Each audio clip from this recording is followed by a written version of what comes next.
तो आज का जो हमारा शेयर रहने वाला है वो रहने वाला है SJVN लिमिटेड। शेयर में देखें तो फाइनली हमें एक तेजी देखने को मिला। और why I am saying finally because share continuously गिर रहा था। 6 मंथ्स की बात करें तो 15% अपने ऊपरी लेवल से कंटिन्यूसली फिसल रहा था। यहाँ शेयर 70 रुपीज़ तक पहुंच गया था। वहां से फिर हमें एक बढ़िया रिवर्सल आज देखने को मिला। सॉरी आज नहीं, फ्राइडे को हमें देखने को मिल रहा है 11% का तेजी। अब यहाँ पे एक साल की बात कर ले तो पूरा एक साल शेयर फिसला है। पूरा साल में नो रिटर्न्स, कंटिन्यूसली फिसला है शेयर। ठीक है, अगर कोई लॉन्ग टर्म परस्पेक्टिव से शेयर को लिया होगा एक साल पहले कि हाँ हम इसमें पैसे बनाने के लिए आए हैं, आप लॉस में होंगे। लाइक लिटरली लॉस में पूरी तरीके से शेयर फिसल गया था भाई, 70 रुपये तक पहुंचा है। अब यहाँ से फाइनली हमें एक रिवर्सल देखने को मिल रहा है। क्या ये रिवर्सल कंटिन्यू रहने वाला है? We will check that out. Fundamentals कैसे हैं we will check that out. तो everything we will check out in this video. तो प्लीज वीडियो में तक बने रहो, चीज़ों को समझो। कुछ भी डाउट होता है please comment it down. Okay, अब यहाँ पे कंपनी के अगर कुछ फंडामेंटल्स जाके देखे तो देखो, पहली चीज़, क्या तेजी किसी सेक्टर से आई है? यस। तो पूरी सेक्टर, अभी जो पावर सेक्टर है, हमें एक तेजी देखने को मिला फ्राइडे को। आप कोई भी सेक्टर पकड़ लो, सॉरी कोई भी सेक्टर नहीं, आप फ्राइडे को आप पावर सेक्टर में कोई भी शेयर पकड़ लो जाके, REC, PFC, रेडा, आप पकड़ लो प्रीमियर एनर्जीज, एवरीथिंग। तो लगभग सारे शेयर ही हमें एक अच्छा तेजी आते हुए देखने को मिल रहे हैं पावर सेक्टर में। ठीक है, अब उनमें से हमारा SJVN लिमिटेड है जो कि इलेक्ट्रिसिटी जनरेशन से बिलोंग करती है। This company is also engage in the business of providing consultancy hydro power projects. SJVN is declared Navratna status in August 2024। तो this is also a thing. Okay, तो यहाँ पे और कंपनी का जो हाइड्रो पावर से बिजनेस, अगर थोड़ा सा हम एक आउटलुक लेते हैं तो देखो, बिजनेस हाइड्रो पावर से हमें 3 hydro power projects including Nathpa Jhakri hydro power station, Rampur hydro power station and Naitwar Mori hydro power station with an installed capacity of 1972 megawatt. It is constructing 4 hydro projects totaling 1558 megawatt. Renewable energy में भी company घुस रही है, thermal power में भी घुसी है। The company setup है 1320 megawatt thermal power project at boxer Bihar under SJVN thermal.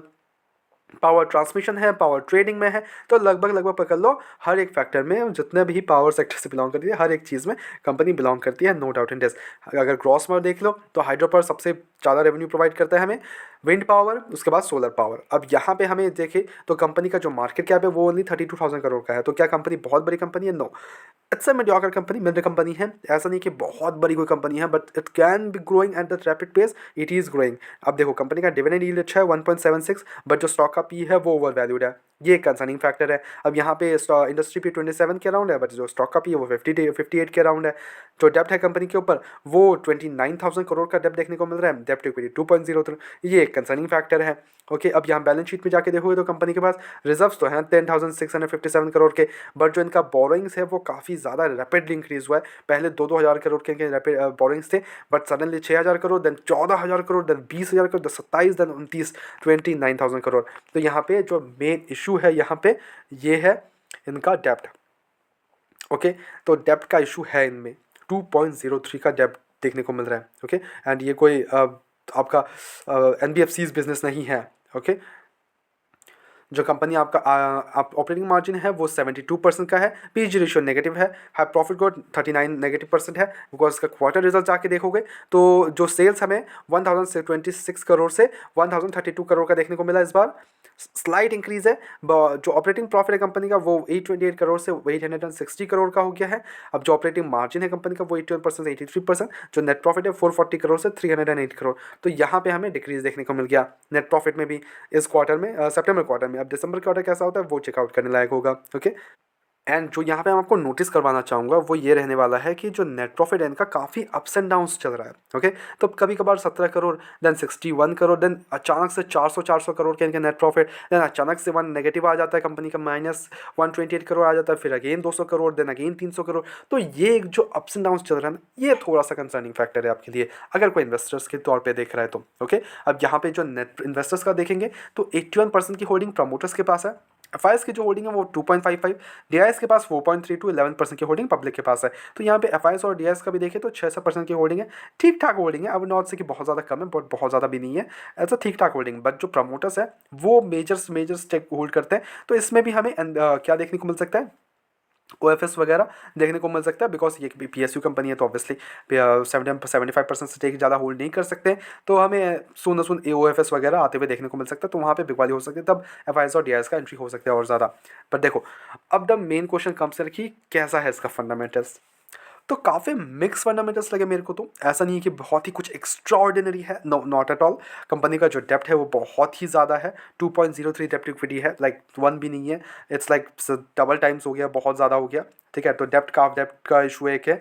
Second thing जो मैं नोटिस करवाना चाहूँगा वो है रिजल्ट्स। इसके results are not at all कि लाइक कि एक मूवमेंट पे है, नो। कभी भी कम हो जा रहा है, कभी भी ज़्यादा हो जा रहा है, तो उसका रिएक्शन हमें हमें क्या देखने को मिल सकता है, शेयर प्राइसेस में देखने को मिलते हैं। तो उसमें हम फंस जाते हैं। फिर अगर किसी टाइम किसी ने ऊपरी लेवल पे खरीद लिया शेयर को and results are not at all good, अगर रिजल्ट्स अच्छे नहीं आए तो हमें शेयर में फिसलते हुए देखने को मिल सकते हैं। वो अगर बिकवाली अगर कंटिन्यू रह जाती है देन हमें फिर से थोड़ा सा कंसर्न हो जाते हैं हम। ओके, तो वो एक कंसर्निंग फैक्टर है। तो ये कुछ चीज़ें हैं जो कि थोड़ा कंसर्निंग है।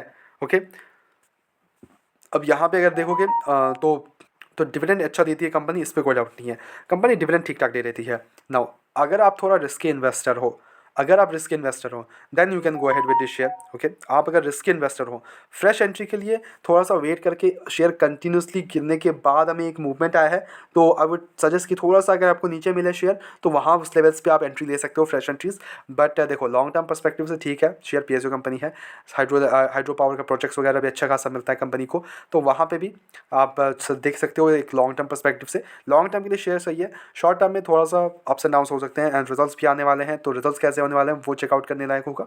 अगर रिजल्ट्स फिर से हमें थोड़ा सा भी खराब देखने को मिले तो वहाँ पे फिर हमें फिर से गिरावट देखने को मिल सकती है, तो उसके लिए भी तैयार रखना। तो उसके लिए भी मैं बोलूँगा देखो 25% डिप्लॉय कर सकते हो, then again wait for the results wait करके अगर 25% ओके रहता है देन अगेन रिजल्ट्स अगर अच्छे रहते हैं तो 25% अगेन डिप्लॉय कर सकते हो। ये स्ट्रैटेजी आप अपना सकते हो। बाकी हमारी तरफ से कोई भी बाय एंड सेल कमीशन बिल्कुल भी नहीं है, ओनली सजेशन है, तो please take it as a suggestion. अपने एजुकेशन पर्पस के तौर पे वीडियो को देखो, go ahead do your own research as well and then make the investments. Blindly किसी पे विश्वास करके इन्वेस्टमेंट्स ना करें। ऐसे रेगुलर अपडेट्स के चैनल को सब्सक्राइब करो, वीडियो को लाइक करो, मिलते हैं नेक्स्ट वीडियोस में।